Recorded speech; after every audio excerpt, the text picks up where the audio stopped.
अस्सलाम वालेकुम, मेरा नाम है हाइमा खोसा और नया दौर के प्लेटफ़ॉर्म से आज हम बात करेंगे जावेद हाशमी साहब से, जो एक वेटरन पॉलिटिशियन हैं, पाकिस्तान मुस्लिम लीग नवाज़ के वो साबिक सदर रह चुके हैं और पाकिस्तान तहरीक-ए-इंसाफ के साथ भी उन्होंने कुछ वक़्त बिताया और आज सुबह हमें उनकी सोशल मीडिया फ़ीड से पता चला कि उनकी प्रॉपर्टी पर पुलिस ने एक डेमोलिशन ड्राइव की है। शुरू में तो हमें लगा कि हमें बताया गया कि ये एक उनकी प्रॉपर्टी पे एक इल्लीगल ऑक्यूपेशन थी जिसकी वजह से औकाफ डिपार्टमेंट ने उस पे एक्शन लिया। लेकिन बाद में हमें मालूम हुआ कि नहीं वहाँ पे कुछ बिल्डिंग्स थी जिसके ऊपर जिसका नक्शा अप्रूव नहीं हुआ था। तो हमारे साथ आज हाशमी साहब मौजूद हैं, हम पूछेंगे कि उनका क्या वर्ज़न है, किस तरह से उन्होंने देखा आज। अस्सलाम वालेकुम हाशमी साहब, प्लीज़ टेल अस जी आज क्या वालेकुम हुआ? सलाम। जी वालेकुम सलाम। भाई वो ये हमें तो 9 बजे सुबह पता चला कि कोई भरपूर हमला हमारी प्रॉपर्टीज़ पर कर रहे हैं। तो हमारे घरों को सीज कर लिया गया, मुहासरा कर लिया पूरे गांव का। कोई 12 किलोमीटर का इलाका का मुहासरा करके 3 सड़कें जो हमारे घर की तरफ आती थी उनका भी मुहासरा कर लिया। ना कोई जा सकता था ना आ सकता था। हमें तो इस वक्त तक पता नहीं है कि उनका मौक़िफ़ क्या है। लेकिन जो ये प्रॉपर्टीज़ हैं आज की नहीं है, 30-40 साल की हैं, मेरी नहीं है, मेरे दामाद की हैं, मेरे बच्चों की हैं, मेरी बेटियों की हैं। उन्होंने वो जो स्कूल जिस पे जा के अंदर बैठे रहे हैं, बच्चों को यरगमाल बनाया है।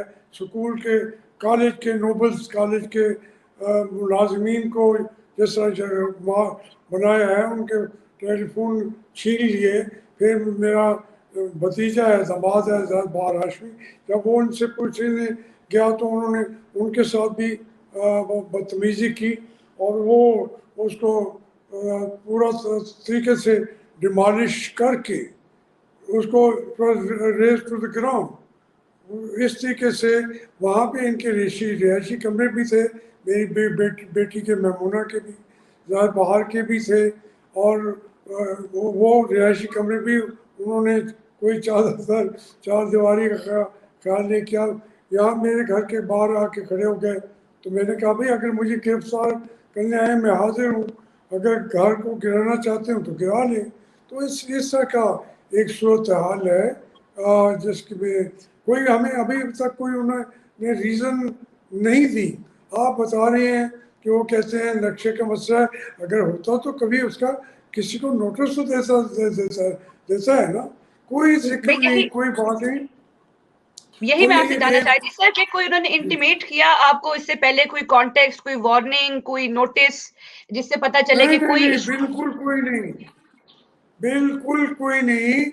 वो ये जो पुलिस भी लाए वो 4 जिलों से लाए।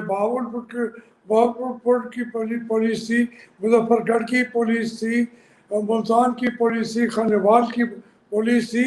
वो तो इस पूरा उन्होंने पता नहीं क्या सूरत हाल की। हम खुद हैरान की, इतना लोगों को हरासा किया, पेट्रोल पंपों पे कब्जा, औरतों की पुलिस बेपनाह एक उन्होंने कोई 17वां हमला जैसे कर रहा हो महमूद गजनवी हमारे ऊपर। तो सर अब आप आपसे मैं जानना चाह रही हूँ कि व्हाई डू यू थिंक ये एकदम से इतना सडनली आपके ऊपर और आपकी फैमिली के ऊपर ये इतना पुलिस का घुराव करना और फिर ये तबाही करना इसका what why do you think this happened? नहीं वो देखे ना, इसके अलावा नहीं है। मैंने कई प्रेस कॉन्फ्रेंस में करता रहता हूँ। मैं एंटी एस्टेब्लिशमेंट हूँ, ये बात नहीं है। और उसके अंदर मैं खुल के बातें करता हूँ। मैं क्योंकि मेरे ऊपर जिम्मेदारी है। मैं पाकिस्तान का 60 साल से एंटी एस्टेब्लिशमेंट काम मैं करता रहा हूँ। अयूब खां के दौर से लेकर 1960 से लेकर आज अब तक। आप अंदाज़ा करें कि जो आदमी इतना अरसा तक ये काम कर रहा हो 60 साल से, तो अब ये जो सूरत हाल कर रही है हमारी इंतज़ामिया, और वो उनका ये काम नहीं है। मैं उनको रोकता हूँ, उनको समझाता हूँ मैं समझता हूँ कि हमारे ऊपर आपका एग्जीक्यूटिव आप नहीं है, आप हमारे मुल्क के मामलात को, हमारे वसाइल को बेदर्दी से तकसीम कर रहे हैं, छीन रहे हैं और गरीब लोग तक उनका नाने जमी से वो भूखे रह गए हैं, न किसी के पास खाने को है। तो इसलिए आप मेहरबानी करें, आप हमारी अफवाज बन के रहें, आप फ्रंटियर के ऊपर लड़ें, मुल्क के अंदर के मामलात जो हैं वो जमहूरियत के हवाले करें, लोगों के हवाले करें। आपका ये राइट हम तस्लीम नहीं करते। कायद आज़म ने खुद आपको कहा था कि आप सर्वेंट हैं, आप सर्वेंट हैं और आप नौकर बन के कौम की खिदमत करें, तो उससे ज़्यादा अहमियत हम दे नहीं सकते। सही। सर, अभी मैं आपसे जानना चाह रही हूँ कि इस वक़्त आज की डेमोलिशंस के बाद क्या सूरत-ए-हाल है? उसके बाद किसी ने आपसे रीच आउट किया और आपको सिचुएशन को काम डाउन करने में या किसी को एक्सप्लेनेशन ऑफ़र करने में, उसके बाद भी कोई किसी ने रीच आउट नहीं किया? किसी ऑफ़िशियल पुलिस के भी क्वार्टर्स ने? जी, वो हमारे तो मैं इस वक्त भी ये चूँकि एक कस्बा है बहुत बड़ा, 40,000 का, तो सारे लोग वो यहाँ बाहर बैठे हुए हैं और उनको जिस तरीके से मैं रोक सकता था, मैं समझता हूँ कि हम कलाशिनकोव वालों के मुकाबला तो नहीं कर सकते, लेकिन हम एहतजाज करेंगे, बात करेंगे, अपने मौक़िफ़ को बार बार बयान करेंगे। ये मुझे प्रॉपर्टीज़ का इशू नहीं है, लेकिन मेरे बच्चों की प्रॉपर्टी है, उनके रोज़ी का एक ज़रिया है, उनको सज़ा दी गई है, सज़ा देनी है तो मुझे दें, मुझे गिरफ्तार करें। अब मेरी बेटियों का वो शेड जो है वो 6 मेरी बेटियां हैं, उनके दोनों शेड उन्हीं के थे, तो वो गिरा दिए।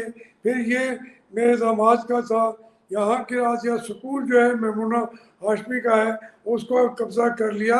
ये तो ऐसी अंधाधुंध तरीके से जैसे आए हैं कि स्टेट तो आपको प्रोवाइड करती है प्रोटेक्शन, हमारी स्टेट जो है वो जैसे कहते हैं कि बाढ़ को वो खा रही है, खेती को बाढ़ खा रही है।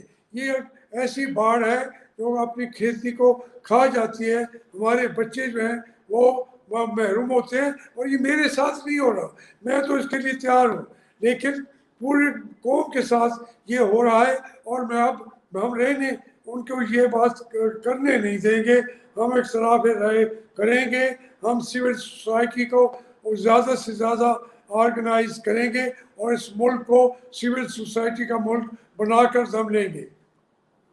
सर, आपसे मैं जानना चाह रही हूँ कि 2015 या 14 में भी जब आपने पाकिस्तान तहरीक-ए-इंसाफ जॉइन की थी और पीएमएलएन को उस टाइम पे you were not a member of it, तो उस टाइम पे भी कुछ आपकी प्रॉपर्टी के ऊपर कुछ एक मतलब रिपोर्ट्स आ रही थी कि आपको भी दोबारा विक्टिमाइज़ किया जा रहा है क्योंकि अब आपने पीटीआई जॉइन कर ली है तो आपको सज़ा दी जा रही है। तो क्या इस वक़्त आपको पॉलिटिकल विक्टिमाइज़ किया जा रहा है बिकॉज़ आप इस वक़्त सिटिंग जो गवर्नमेंट है उसके साथ नहीं है?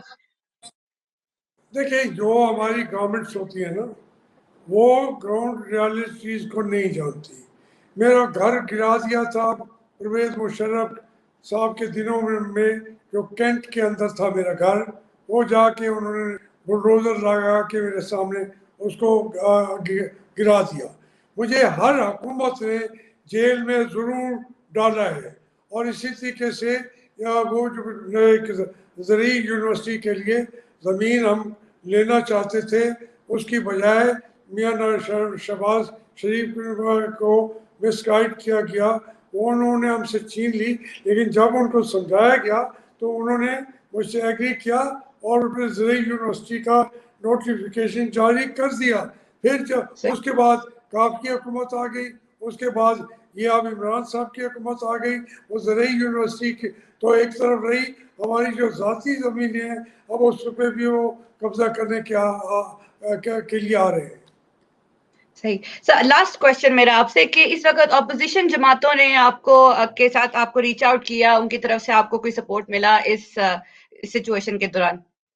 नहीं, देखिए वो इसको तो मैंने जंग लड़नी है ना, मैं अपोजिशन जमातें हों या मेरी अपनी मुस्लिम लीग भी हो, ये जो इस मेरा जो बयानिया है और मियाँ नवाज शरीफ का बयानिया है वो एक है।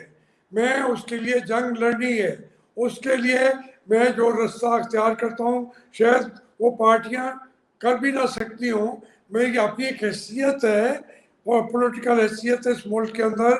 मैं सारी उम्र यही जेलें, यही फांसियाँ, उनका सामना करता रहा हूँ, तो मैं सरेंडर नहीं करूँगा। मैं ये जंग जारी रखूँगा। उसके लिए मुझे परवाह नहीं है कि कोई मेरा साथ दे रहा है या नहीं दे रहा। ये जंग मेरी जारी रहेगी।